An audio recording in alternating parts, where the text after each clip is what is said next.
Boa noite, Petrópolis. Boa noite, família da Rede Petrópolis de televisão. Estamos iniciando mais um programa Dossiê História. Hoje, quinta-feira, dia 5 de abril de 2018. Nosso primeiro item nesse programa, nós vamos chamar aqui um amigo nosso, o Dr. Amaral, que é um homem da cultura também em Petrópolis, além de arquiteto. Amaral, faz favor, eu estou abrindo aqui o programa para o Amaral, e ele vai fazer aqui uma chamada sobre um evento teatral que vamos ter aqui em Petrópolis, muito interessante. Boa noite, Amaral. Tudo bem com você? Satisfação grande. Amaral, é o seguinte, eu gostaria de saber, dá para fechar a porta lá para mim, que está um barulho aí? Eu queria saber de você, nós vamos ter um evento no teatro aqui, né? E eu gostaria que você comunicasse ao nosso público esse evento, é que eu não tive condição de ver o release, né? Fez um releasezinho. Isso é isso, a gente gosta muito dessa atividade chamada cultura. A gente, como produtor de eventos, vê muita vontade de ver a carência que existe na cidade de produções teatrais. Sim. As pessoas hoje, para assistir uma boa peça de teatro, precisam ir para o Rio, porque o Teatro Municipal está fechado em função de reformas e obras.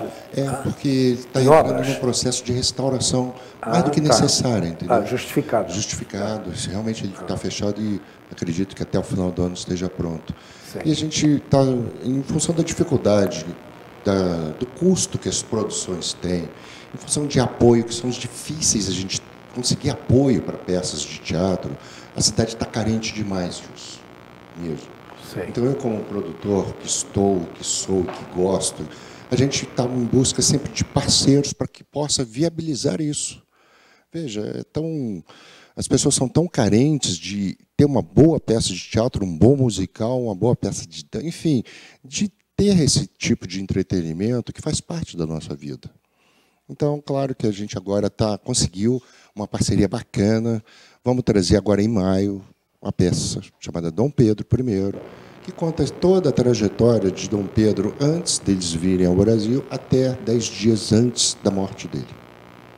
Coisa que a maioria das pessoas não conhecem, porque a história para quando ele sai do Brasil, Dom Pedro I, e o filho dele assume.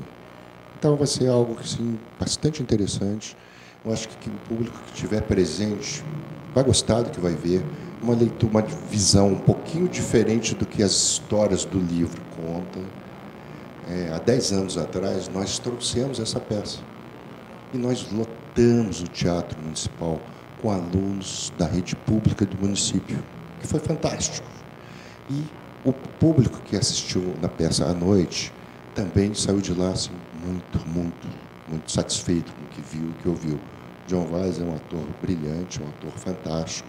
Então, um ator que já trabalhou em várias novelas. E ele é daqui de Petrópolis, né? Não, ele é do Rio.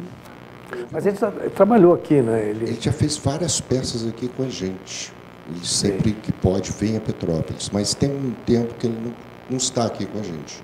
Foi muito bom você ter falado isso hoje, porque o programa hoje eu estou dedicando ao dia 7 de abril, que é a data da abdicação de Dom Pedro I. Hoje nós vamos no programa, vou fazer mais um programa solo hoje, falando exatamente sobre essa data, que é a data, o marco da segunda independência do Brasil, né? O dia 7 de abril. E de sorte que eu, então, concito aos nossos telespectadores que, se puderem, podem ver essa peça, porque realmente ela é sensacional. Eu tive uma oportunidade de conversar rapidamente com ele pelas redes sociais, e ainda perguntei a ele sobre se havia um enfoque sobre a abdicação, porque a abdicação é um capítulo da história que pouco também se conhece. Sim. E hoje eu estou trazendo aqui subsídios do Marcos Costa, que escreveu esse livro aqui, O Reino que Não Era Deste Mundo, que exatamente fala sobre esses detalhes. E, na realidade, o projeto era trazer de novo Dom Pedro para cá. Ele foi afastado, foi para Portugal, resolveu o problema da filha dele lá, mas o projeto era ele retornar para então ficar acabando de educar o filho para que o filho assumisse o poder e como monarca. E ele então, havia um projeto grande para unir Portugal e o Brasil, novamente, numa união de reinos. Era um projeto muito interessante, mas infelizmente ele faleceu no meio do... E te garanto que com a vinda do John Weiss aqui, nessa possível conversa que vocês vão ter, bem próximo quando a peça estiver acontecendo, ele vai ter assim, a quantidade de informações tão grande que acho que vai enriquecer muito o teu público que te acompanha. Perfeito. Acho que ele tem assim, muito a somar conosco. Quando será a estreia, então? Vai ser no dia 9 de maio. Aonde será? No Teatro Santa Cecília, que está sob nova direção. Maria Luísa, uma pessoa fantástica. E o horário? Vai ser 8h30 da noite. Tá. Então, a aquisição de entradas. Isso, a partir da semana que vem, a gente vai estar disponibilizando pontos de venda e eu vou te comunicar. Tá bom. Mr. Hugo, com certeza, Pequenos Travessos, com certeza, ali no quiosque do Café na 16 de março, com certeza já estão fechados como pontos de venda e outros virão.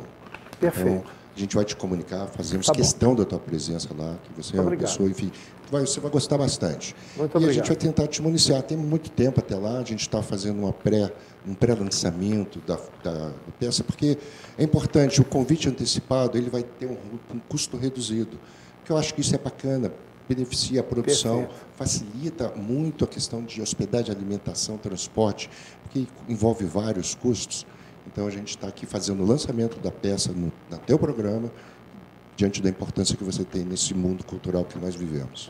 Muito obrigado, Amaral. E eu te agradeço também a tua participação aqui. Foi uma honra muito grande te receber. E vamos marcar outros encontros nós aqui também, independentemente deste que já está alinhavado, para a gente conversar sobre outras coisas, sobre a arquitetura de Petrópolis, sobre a cultura de Petrópolis. Eu tenho feito até alguns eventos aqui no meu programa já falando de cultura de Petrópolis. Conte comigo, eu estou querendo reunir um debate. Eu gostaria até que você participasse na interação com os outros interlocutores nesse debate sobre a cultura de Petrópolis e como andamos nessa cultura. Conte comigo, que eu puder contribuir com você, com um pouco de experiência que a gente tem nesse mundo. Enfim, estou à disposição do programa e dos teus telespectadores. Tá bom, meu querido. Um grande abraço para você. Boa noite a todos. E muito obrigado. Muito bem, então vamos continuar nós aqui. Hoje, como eu estava falando, é o dia 5 de abril na história. Então, hoje, o dia 5 na história, é o 95º dia do ano no calendário gregoriano. Faltam 270 dias para acabar o ano. Olha só como está andando rápido esse ano, hein? Cada ano que passa, parece que as coisas ficam assim mais dinâmicas, ficam mais rápidas, né? Vamos ver lá, então, em 1818, os generais São Martin e O'Higgins conquistam a vitória de Maipú, que sela a independência do Chile. O Chile se torna independente a partir de 1818, bem pertinho do Brasil, 1822.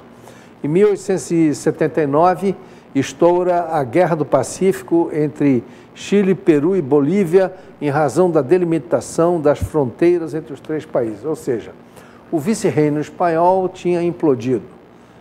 A Espanha não tinha mais o domínio das suas colônias na América do Sul e nem na América Latina. Isso por força do desmonte do Império Espanhol por Napoleão, quando invadiu a Espanha.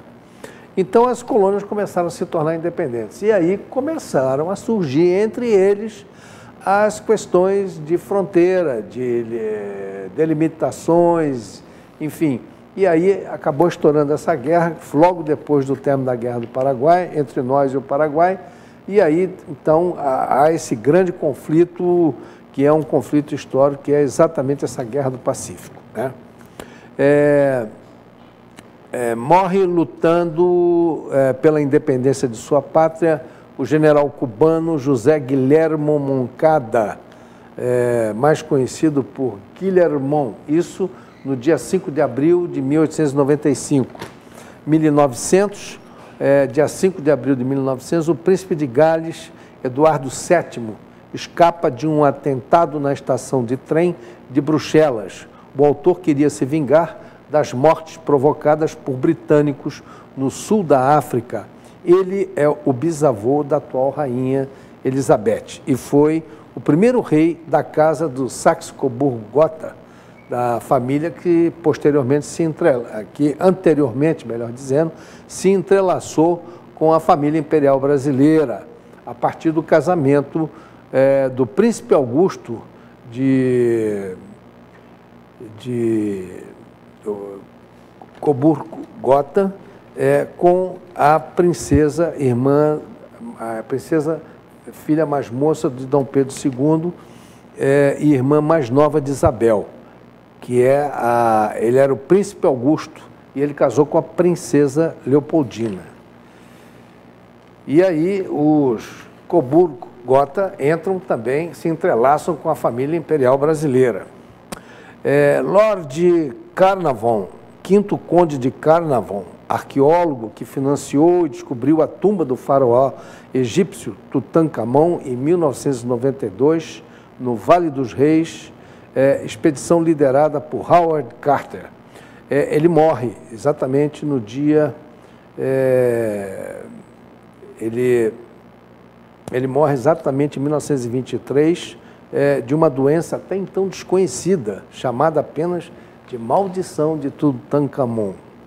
Em 1951, um tribunal americano condena à morte o casal Rosenberg, acusado de espionagem em favor da União Soviética. Em 1952, Fulgêncio Batista assume o cargo de presidente de Cuba após dissolver os partidos políticos. A ditadura de Fulgêncio Batista que acaba terminando com a Revolução Cubana e a ascensão de Fidel Castro ao poder. Depois de 10 anos de reclamações, a Líbia entrega, isso em 1999, entrega na Holanda os autores do atentado de Lockerbie, na Escócia, a região onde caiu um avião da Pan América, um Boeing 747-121, em um voo de Londres a Nova York, que foi objeto de uma explosão, de uma queda, causando a morte de 270 pessoas. E aí, muitos anos depois, 10 anos depois, eles conseguiram prender esses terroristas. Em 2000, morre, aos 56 anos, a assaltante Dejanir Suzano, a Lili Carabina. Só os mais antigos é que vão lembrar disso. Sua vida foi retratada no cinema em 1988, pela atriz Beth Farias. Nos anos 70, ela foi considerada a mulher mais procurada pela polícia. Lili Carabina aterrorizou comerciantes e empresários da época com assaltos a supermercados, casas lotéricas, além de agências bancárias.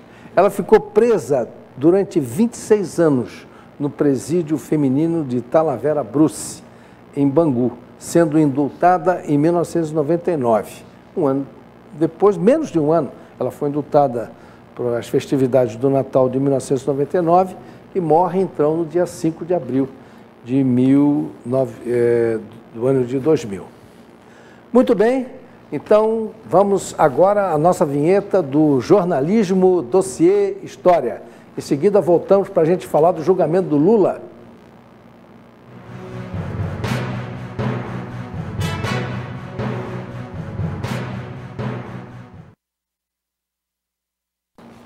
Ok? Então vamos lá. Apesar de ter sido denegado o HC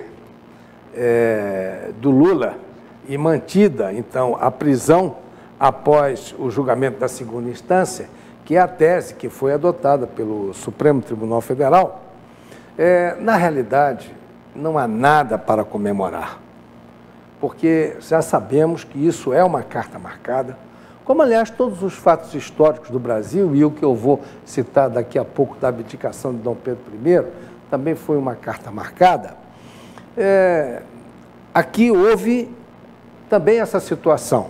A ministra Weber, Rosa Weber, que era o voto, vamos dizer assim, com um ponto de interrogação na nossa cabeça, ela deixou bem claro ontem que ela estaria fiel ao entendimento da Corte até então e votaria contra o HC.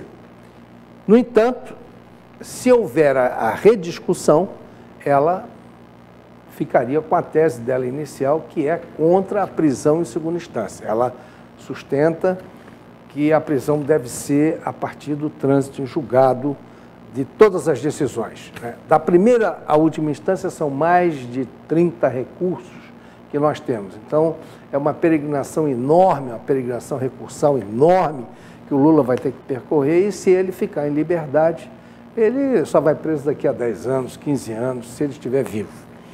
Então, na realidade, o que está acontecendo é o seguinte, já corre, paralelamente, uma ação de inconstitucionalidade deste entendimento no Supremo Tribunal Federal. Inconstitucionalidade de que não se pode prender somente a partir da segunda instância, e sim a partir do trânsito em julgado, depois que se exaurirem todos os recursos. Muito bem, isso, a carta já está marcada e nós sabemos que, por ocasião do julgamento dessa inconstitucionalidade, dessa ação de inconstitucionalidade, o Lula vai ser beneficiado por 6-5, que aí o voto da Rosa Weber se inverte e passam a ser aqueles que sustentam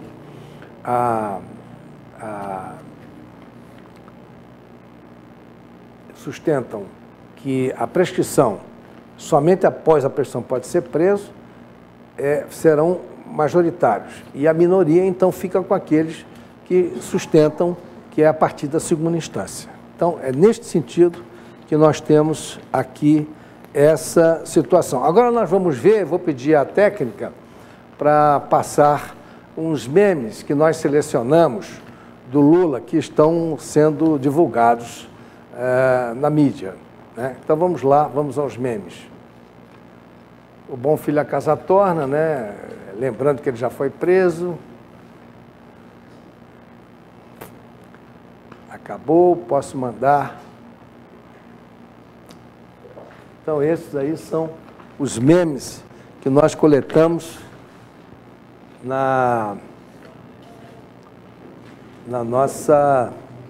para o programa de hoje, para falar exatamente do Lula.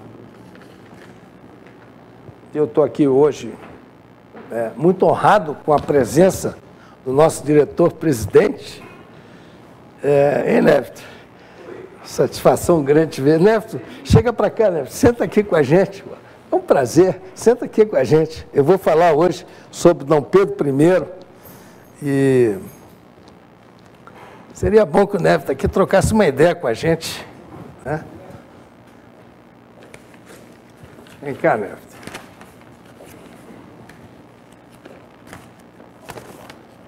Muito bem, então podemos cortar aí esses memes, mas tem meme pra caramba aí, hein? Que coisa, hein? E, Néfito, recebi também alguns, assim, engraçadíssimos, né? Néfito, é uma honra te receber aqui. Pô, eu estava até outro dia pensando em marcar um programa para a gente fazer aqui juntos, um bate-papo sobre política, você participar de alguns debates nossos. Esse ano eu estou dando muita ênfase nos debates. Será um prazer para mim. Hein? Nada. Será uma honra para mim. Será para mim também.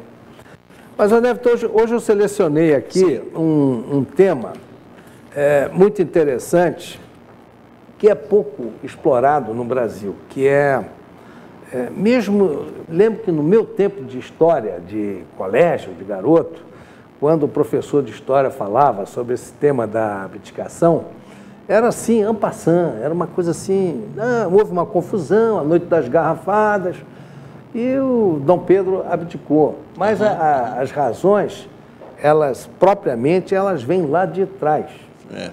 Elas vêm lá da morte de Dom João VI, que foi em 1826, e também da dissolução da Assembleia Constituinte aconteceu. Porque a Assembleia Constituinte de 1823, que visava fazer a nossa Constituição, e era uma Constituição complicada, porque era uma monarquia parlamentar, mas nós já tínhamos naquela época uma influência da Revolução Francesa muito grande. Então, muitos cidadãos brasileiros, eles eram muito chegados às ideologias jacobinas, sabe? De rebelião, libertários, e eles queriam resolver tudo no tapa, tudo na violência. Até pelo contingente que estava aqui, né? Que era gente bem disposta a esse tipo de coisa, né? E havia na sociedade brasileira, havia uma divisão, vamos dizer assim, sectária. Porque Dom Pedro, que tinha as origens portuguesas, quando ele governou, que aí ele dissolveu a Assembleia, otorgou uma Constituição, uma carta, né, que otorgou não uma Constituição, mas uma carta constitucional. Ele reuniu 10 pessoas da confiança, trancou num quarto, e os caras lá fizeram a Constituição. Foi assim, em dias. E aí teve um que lembrou-se, não, tem um cara lá na França, chamado Benjamin Constant de Rebecque, não é aquele nosso Benjamin Constant aqui não, outro, né?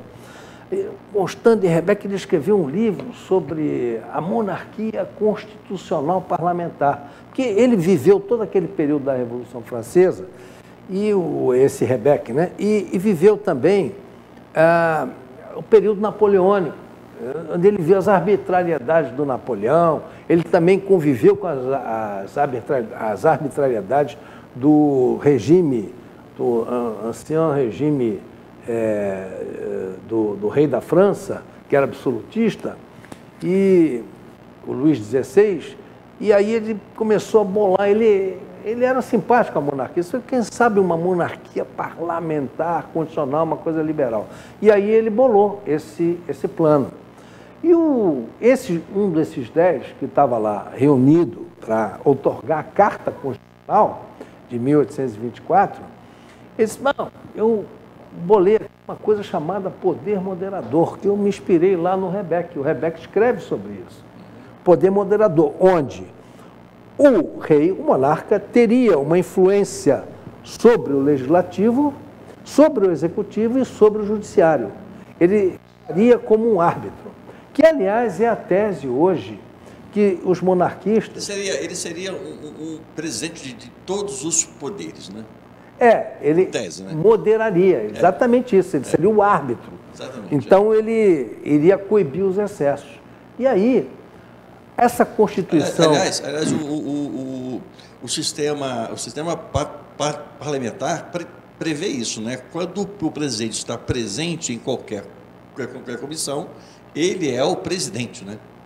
Ele é autoridade, né? E, aliás, a Constituição rezava isso, porque tem um conselho de ministros, e esse conselho era presidido pelo primeiro-ministro e o imperador, que, no caso, durante muito tempo, isso funcionou assim com Dom Pedro II, o imperador moderava aquilo.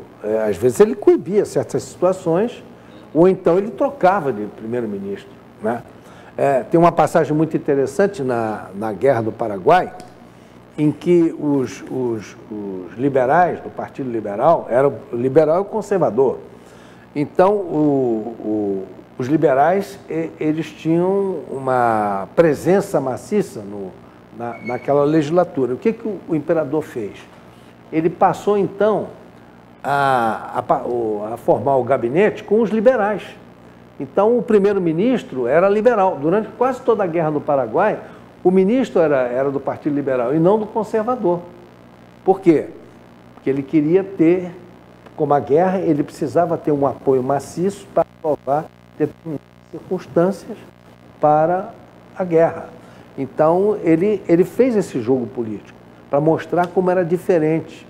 Quando Dom Pedro II amadureceu um pouco, a primeira coisa que ele fez, ele renunciou aos poderes absolutos que ele tinha herdado da Carta Constitucional otorgada pelo pai, Dom Pedro I. E aí ele era um homem, tinha uma visão, né? Ele tinha uma visão espetacular. Muito diferente do que se estuda a respeito dele, né? Eu acho. Né? Pouco se fala, né? Agora que está se falando mais, né? O movimento monarquista está crescendo muito no Brasil. E ele agora se apresenta de uma maneira assim muito marcante como uma opção para a crise que nós estamos vivendo. Essa crise que está aí, em termos de república e de presidencialismo, está muito difícil de encarar isso no futuro. E vai ficar difícil para qualquer que venha depois do Temer, como presidente da República, primeiro vai pegar um número muito grande, né? Uma banana que não tem mais tamanho, né? E depois a crise em cima de crise, e como é que vai atender essas circunstâncias todas? Né? Porque antes se dizia assim, é melhor temer o futuro de uma vez, né? Sei lá. Fazendo um trocadilho aí, né? Temer. Temer o futuro, né? Temer. E ele agora está se encorajando a ser candidato à reeleição, né? É uma questão de coragem, né? É uma questão de coragem. Precisa ter muita coragem, depois que tudo que ocorre no país, achar-se digno de ser candidato, né? Mas esses são os tais acertos que a República sempre teve. Será que eles estão contando com os votos da urna eletrônica? Será que é isso? Porque qual a expectativa de se achar que alguém em sã consciência votaria nesses caras? É verdade. Se não for contar com a urna eletrônica, qual é a outra possibilidade? Que a massa vai chegar lá e colocar o voto? Ah, não, eu quero Temer para presidente da República. Ou qualquer outro deles, o Aécio, por exemplo. Eles não têm candidato. Essa esquerda daí não tem candidato. Então a direita está tomando novamente as rédeas da política no país. E a preferência do eleitorado. Porque sempre a direita aqui na hora H salvou o país. Aliás, na história, você é um homem da história, não sou eu, né? Mas se a gente fizer uma análise muito precária, muito breve, em todo o tempo, a humanidade, de algum ponto da Terra, de algum grupo, pediu um ditador. Que chega a um ponto que não tem jeito. Alguém tem que dar o tapa na mesa e falar, olha, chega. É verdade, né? É verdade. Porque isso é evidente, porque a estrutura é piramidal, né? Tem alguém em cima que comanda a pirâmide, e a base é sempre maior, porque a base sustenta o pico da pirâmide. Quando o sujeito fica ali, ele não é moderador, ele não é moderado, acaba que a base derruba. Mas a pirâmide não fica de bico, né? Acaba que ela é ruim de novo e surge um novo líder. Então, isso é um clamor, né? É verdade. Uma hora precisa E nós estamos pagando um preço muito alto pela Constituição de 88. Naquela época, alguns juristas serenos da época, principalmente constitucionalistas, eles estavam preocupados com essa Constituição, porque abriram demais. Eu nunca vi uma Constituição Federal, a Constituição de um país, que amarra casuísmo dentro da própria Constituição. Não, porque a vai cumprir, está na Constituição. Olha só que ideia. E todos usando a Constituição. Todos. E o que adiantou a Constituição? O Supremo Tribunal Federal respeitando a Constituição? Quer dizer, esse país é uma piada. Não, o da esquerda usa, o da direita usa, o do centro usa, o ladrão usa, o juiz usa, todo mundo usa a Constituição. É verdade. O que aconteceu agora, brecha. Fazendo aqui uma analogia com a Constituição de 1824, aquela que foi outorgada pelo Dom Pedro I, ele passou a ter poderes absolutos. E aí o que ele fez? Como ele era patrício, português, e no Brasil a sociedade toda dominante, a hegemonia da sociedade eram de portugueses. Eram eles que estavam no governo, eles que estavam na política e eles que estavam na sociedade. O dinamismo econômico da época estava todo na mão dos portugueses. Tanto é que no Rio de Janeiro você vê algumas famílias tradicionais portuguesas que têm casarios ali no centro, que são herdeiros e descendentes desses portugueses daquela época, que já eram poderosos. E aí o Dom Pedro formava o gabinete só com eles. Tudo era para eles. Então foi criando uma animosidade muito grande entre os brasileiros, porque nós já éramos um país independente, mas os brasileiros não estavam se sentindo independentes, estavam se sentindo subjugados a um imperador, um monarca, que era português, mas que não estava assumindo uma posição de um monarca brasileiro. Do país. De governando para o país, para os brasileiros, para os nativos.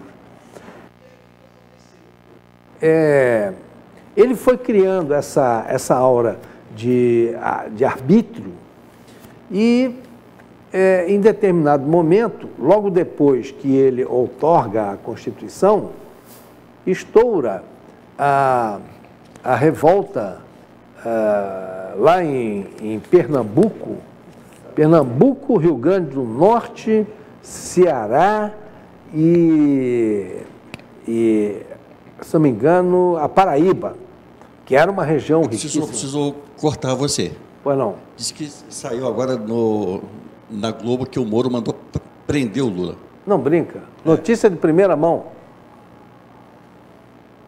Tá aí, ó. Aí, Moro determina a prisão de Lula para cumprir pena no caso do triplex em Guarujá.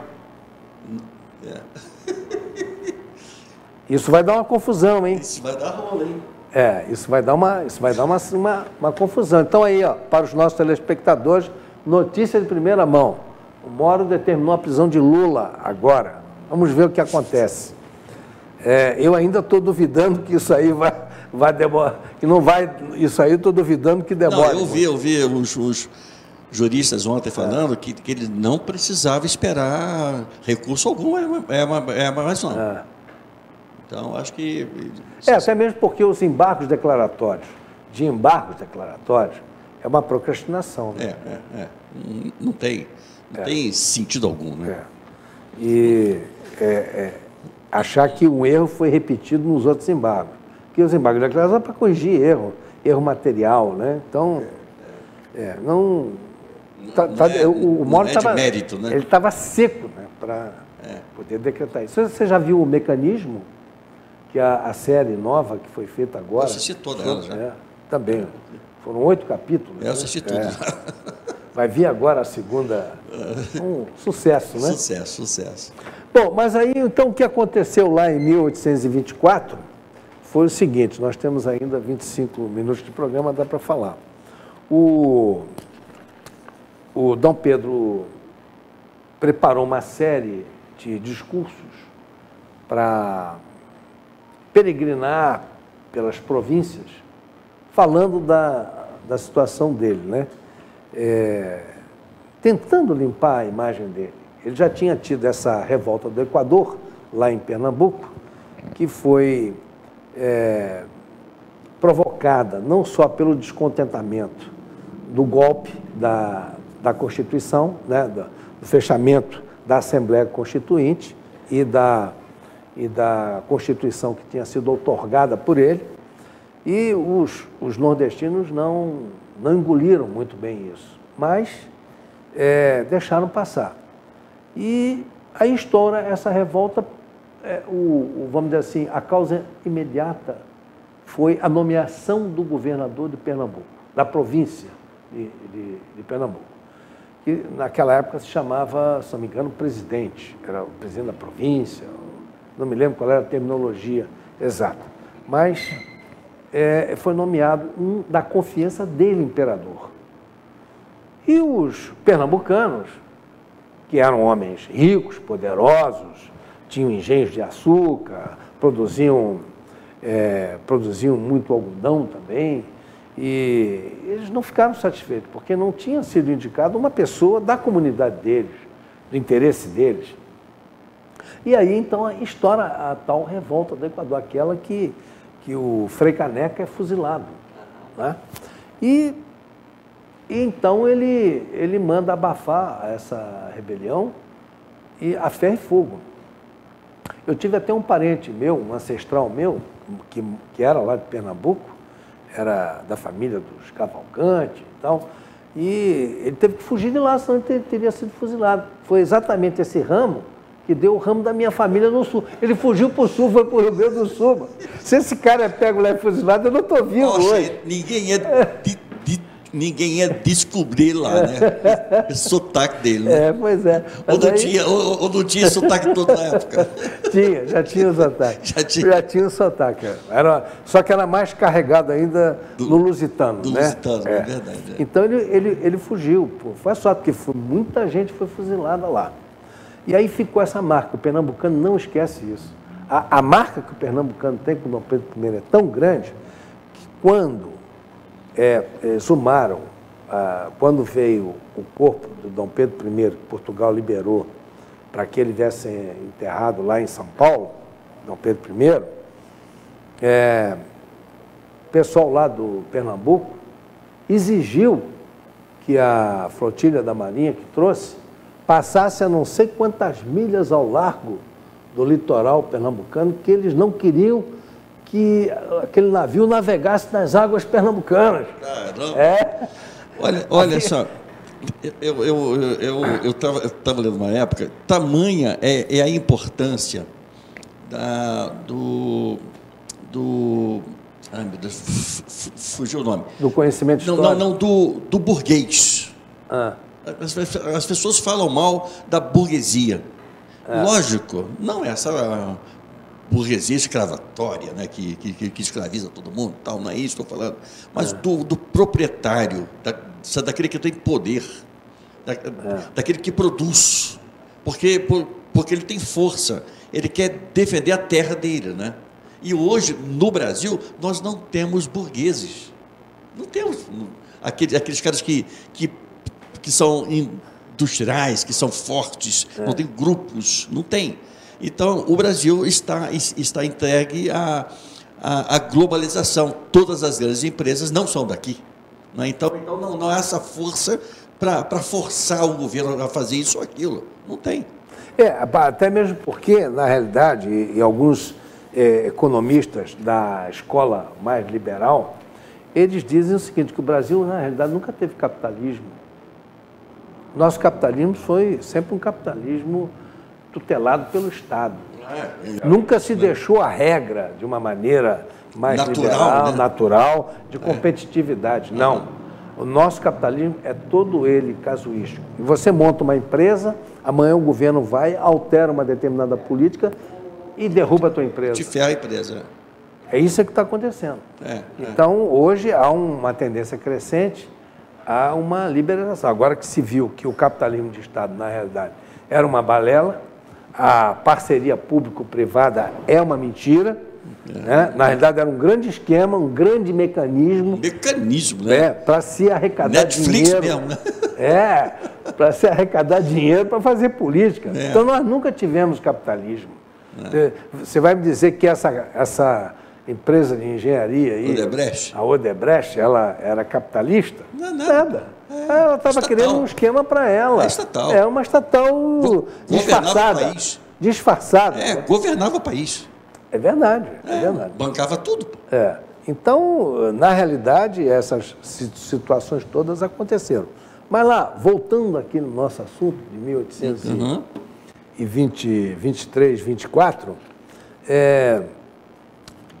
Dom Pedro, então, foi a Minas, fez um discurso, mas ele não convenceu o povo lá. Aí ele desistiu, abortou o projeto de visitar as províncias e voltou para o Rio de Janeiro.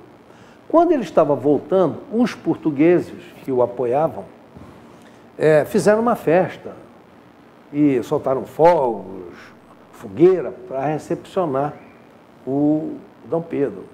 E aí eles começaram a discriminar os brasileiros. Começaram a menosprezar os brasileiros. E um grupo de rapazes que vinha passando... Mas isso é um sentimento histórico ou eles não eram brasileiros mesmo? Não, esses eram portugueses. E uma grande parte desses portugueses vieram junto com Dom João VI. Muitos voltaram, mas outros ficaram. Então, era um pessoal muito ligado ao Dom Pedro I. Entendi. E o Dom Pedro I fazia questão de tê-los em conta e nomeava tudo, era a turma da confiança dele. Quer dizer, ele não teve um preparo para ser monarca. Certa ocasião, um professor meu falou uma coisa muito interessante. Uma aula de história que ele estava exatamente falando sobre isso. Essa aí, ó, essa é a carta de abdicação, a carta original de abdicação do Dom Pedro I, essa aí. Então, pode até colocar não sei se está dando para ver bem, isso. Aí é o momento da abdicação, que é aliás, um fato histórico muito interessante que poucos conhecem. Mas o que ocorreu foi o seguinte, esses brasileiros então se revoltaram, se indignaram, porque se sentiram discriminados, e no próprio país deles, né? Nós brasileiros somos aqui achacados e ofendidos por portugueses. Aí começaram também a fazer uma passeata, até que em um determinado momento os portugueses foram no tal jornal Fluminense, que ficava ali na Rua da Quitanda, e apedrejaram a sede do jornal.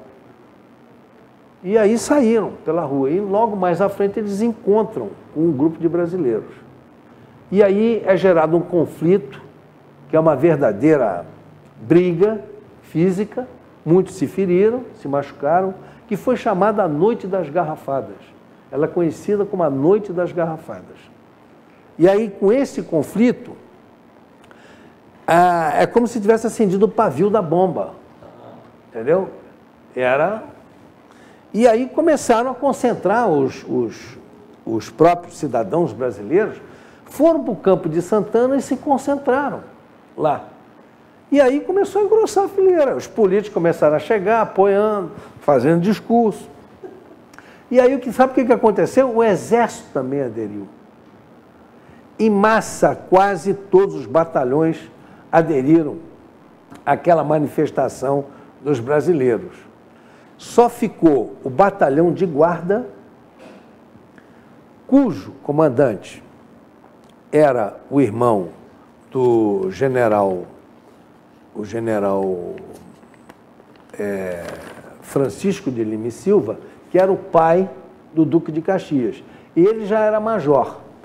E o tio era o comandante do batalhão. E o Francisco de Lima e Silva, pai do Caxias, ele era o general brigadeiro, que era um homem encarregado de toda a segurança daqui da região do Rio de Janeiro.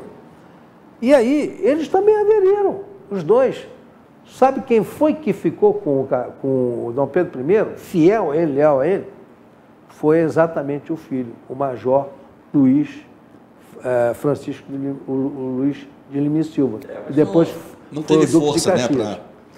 Aí o imperador fez uma reunião com ele, porque só o batalhão de guarda, que continuou no palácio guardando a Quinta da Boa Vista, e ele, que era o major, comandante, subcomandante, estava lá.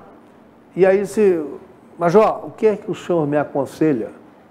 Aí ele falou, olha, eu lhe aconselho, o senhor sai daqui, se desloca, vai lá para a fazenda de Santa Cruz, reúne a milícia que lhe apoia, arma essa milícia e retorna. Eu seguro aqui o batalhão e nós vamos enfrentar. Ele se colocou à disposição para lutar contra o tio, que era o comandante do batalhão, e contra o próprio pai. Caramba. Tamanha era a lealdade dele à monarquia. E não é à toa que ele foi a duque, né? Foi o único brasileiro que chegou a ser um duque, né? Então, aí o Dom Pedro I pensou, refletiu sobre aquilo, voltou a ele e disse assim, não, major, eu não quero derramar uma gota de sangue nesse conflito. Quer dizer, aí ele que estava renitente, que intolerante, que não queria conversa com ninguém, estava agressivo, ele começou a acalmar. Disse, não, eu vou inclusive lhe liberar.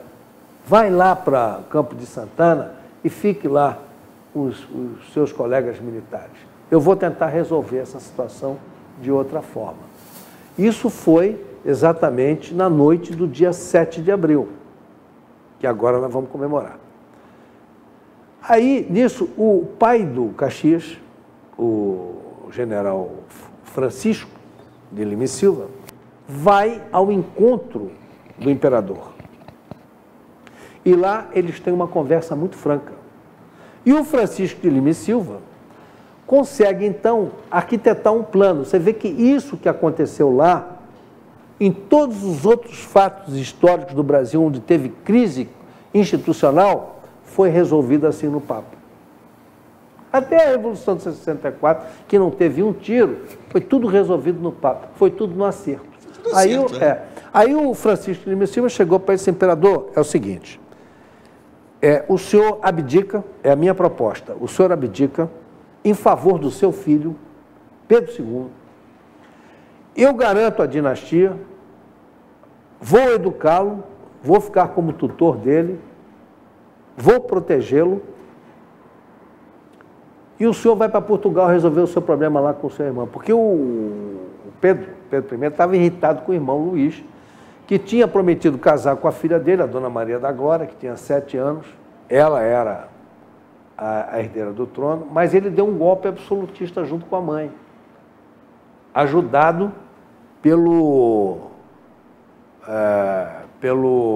Áustria, pelo imperador da Áustria, que tinha interesses no Brasil via Portugal. Aí, ele deu o golpe lá. E acabou acontecendo uma revolução liberal lá. Ele disse, então, o senhor vai para Portugal, se una lá com os liberais, destitua seu irmão, garanta o trono para Dona Maria da Glória, e depois o senhor retorna.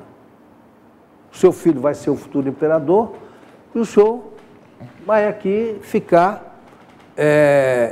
orientando ele aqui, e nós vamos unir os dois reinos. O projeto era esse. Belíssima aula, viu, que eu estou tendo, viu? O projeto era esse. E se isso tivesse ocorrido, se ele não tivesse morrido, possivelmente isso teria acontecido. E hoje nós talvez estivéssemos unidos ainda a Portugal e estaríamos integrando o mercado comum europeu. Olha só. Do euro, né? Hein? Nosso dinheiro seria euro. Assim como aconteceu com a Nova Zelândia, com a Austrália, com o Canadá, que pertencem, são Reino Unidos. Cada um tem o seu governo, sua independência. Talvez a história fosse diferente. É verdade. Então foi exatamente isso que aconteceu. Esse fato, foi aí então que ele abdicou e foi para o navio, e tomou o navio, foi para a França. Lá depois ele foi para Londres, aí ele arregimentou um grupo de mercenários, soldados mercenários. Foi para a Ilha dos Açores, uma das ilhas lá que ele sucediou. E lá ele conheceu uma freira, ele teve um romance com a freira, ele teve um filho com a freira lá. Isso eu não sabia. Não sabia? Não. Pois é. Ele teve um romance com uma freira lá. Se apaixonou por ela e... Ele já estava casado com a imperatriz, a nossa segunda imperatriz, Amélia. Mas a Amélia ficou em Paris e ele foi para lá. Ele ficou muito tempo. E ele tinha uma doença chamada priaprismo. Já ouviu falar nisso? Priaprismo é uma doença em que há uma concentração de sangue no membro e o membro está sempre enrijecido. Então ele tem que manter relação sexual sempre, que para ele é um alívio. Por isso que ele era assim, ele saía nas madrugadas, ele tinha relações com a imperatriz Leopoldina, depois ele saía pelo túnel. Muita gente vai crescer. Ia fazer a visita contagiado por essa doença. A partir de agora, né? Tem muita, mas o priaprismo é uma doença perigosa, não é nada saudável, não. Não é nada saudável. Vamos explicar isso. Não, né? Não é nada saudável, não. A pessoa vai querer ficar animado com essa... Mas ele tinha exatamente isso. Então, ele ainda teve um filho lá. Ele teve muitos filhos naturais, né? Muitos. Coisa assim de 40, 50 filhos naturais que ele teve. Aí ele vai, entra, invade o porto, toma lá o reino novamente, mas logo em seguida morre, que ele tem uma tuberculose. Ele tinha um problema na coluna aqui, uma vértebra que estava quebrada, uma coisa assim, e isso facilitou a inflamação que ele teve. Ele teve uma pneumonia e morreu disso, né? Então, eu queria até mostrar aqui, se tiver...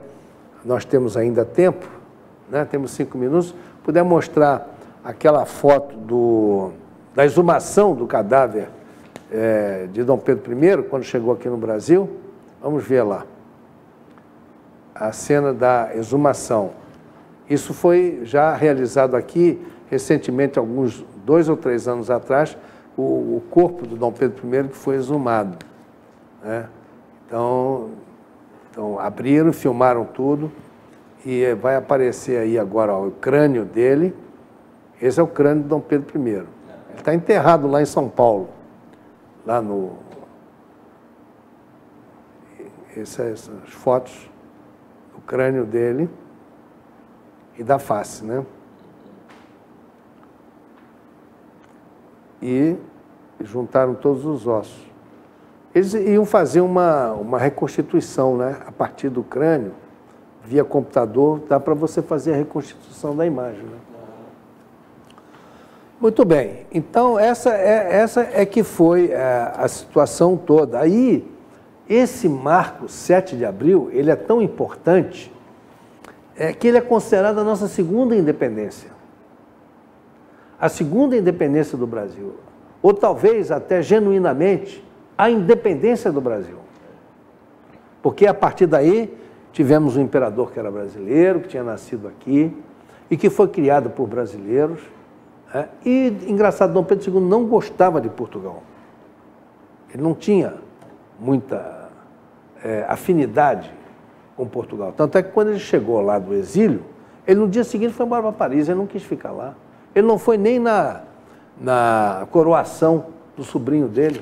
Quando ele chegou lá, o sobrinho ia ser coroado no dia seguinte, ele não ficou para a coroação, ele foi embora para Paris, direto. Ele não tinha nenhuma afinidade. Ele amava isso aqui. E é considerado, então, a nossa segunda independência. E é por isso que as cidades que já existiam no Brasil naquela época, todas têm uma rua 7 de abril. Em todo o Brasil tem uma rua 7 de abril, em comemoração a isso. A abdicação. A abdicação de Dom Pedro foi, vamos dizer assim, extremamente comemorada pelo povo brasileiro. A partir daí, quebra-se a hegemonia portuguesa e os brasileiros passam, então, a ter uma hegemonia política. E o Brasil se constrói a partir daí. Então, é muito importante, parece que, às vezes, chatice, falar, história, mas é muito importante a gente parar para meditar sobre acontecimentos da construção do nosso Estado. É para a gente entender até as coisas que acontecem. É poder entender os de hoje, né? A situação de hoje. Exatamente. E outra coisa, né? Para a gente poder imaginar o que você pode prever do amanhã também. Porque se continuar agindo do jeito que está, o que vai acontecer amanhã? Né? Do jeito que aconteceu lá atrás, se outras coisas não tivessem ocorrido, nós estaríamos numa situação diferente hoje, né? É verdade. E nós só temos aí, então eu acho o seguinte, que nós hoje estamos com a possibilidade de fazer um congresso mais conservador, que é o que nós estamos precisando no momento, um congresso mais conservador, mais à direita, né? Não quero dizer com isso o príncipe que teve aqui há pouco tempo, o Luiz Felipe de Orleans e Bragança, que nós o entrevistamos aqui, ele escreveu um livro muito interessante, né? Por que o Brasil é um país que não deu certo? É um país atrasado, perdão. Por que o Brasil é um país atrasado? E ele veio conversar conosco aqui sobre, inclusive, o tema do livro. E foi um programa muito interessante. Então, ele estava falando o seguinte, que a esquerda é muito importante no processo político. Ele é cientista político, né? Que a esquerda é um processo muito... E nós não somos contra a participação da esquerda. Eu acho que, numa democracia, você tem que ter várias matizes, né? Agora, o que não pode haver é hegemonia, tanto de um lado quanto de outro, porque aí vira quase que uma ditadura, né? Veja o que aconteceu na Venezuela recentemente. Então, diante dessas circunstâncias... E o que nós fizemos hoje é uma ditadura. O que nós temos hoje. Hoje? Ditadura. Uma ditadura do presidencialismo. O presidencialismo é ditador. Um sistema de governo presidencialista, é uma ditadura disfarçada. A moda sul-americana, né? Ele distribui os poderes com quem ele quer para fazer tudo o que ele quer. É verdade. Ponto. É verdade. Ditadura pura. O presidencialismo americano, o presidente dos Estados Unidos não tem tanto poder quanto o nosso aqui. Ué. Ele vai dividir. Muito bem, estamos chegando ao final do nosso programa. Quero te agradecer, Neves, pela ajuda aqui que você me deu aqui. Tive uma aula maravilhosa de história aqui. Trocar uma ideia aqui, você ilustrar aqui o nosso programa hoje, Obrigado. uma honra muito grande. Eu já quero de antemão te convidar para você participar de um dos debates que nós vamos fazer. Possivelmente, se não me engano, na outra semana, eu vou fazer um debate aqui sobre educação no Brasil. Eu vou trazer, vou trazer 4 interlocutores, sendo 2 da esquerda e 2 da direita. Visão dos professores e pedagogos, tanto de um lado quanto de outro, para a gente poder mesclar isso aí. Quero agradecer aos meus telespectadores por essa participação, por essa audiência do nosso programa. Lembrando sempre que as nossas reprises são no domingo, a partir de 8 horas da manhã. Estou tentando passar para 9 horas. Vamos ver se esse domingo eu já passo para 9 horas. Quem não assistiu esse programa todo e quiser assistir, amanhã, 9 horas, domingo, 9 horas da manhã, estaremos em reprise. Uma boa noite a todos e até a próxima semana com uma nova atração.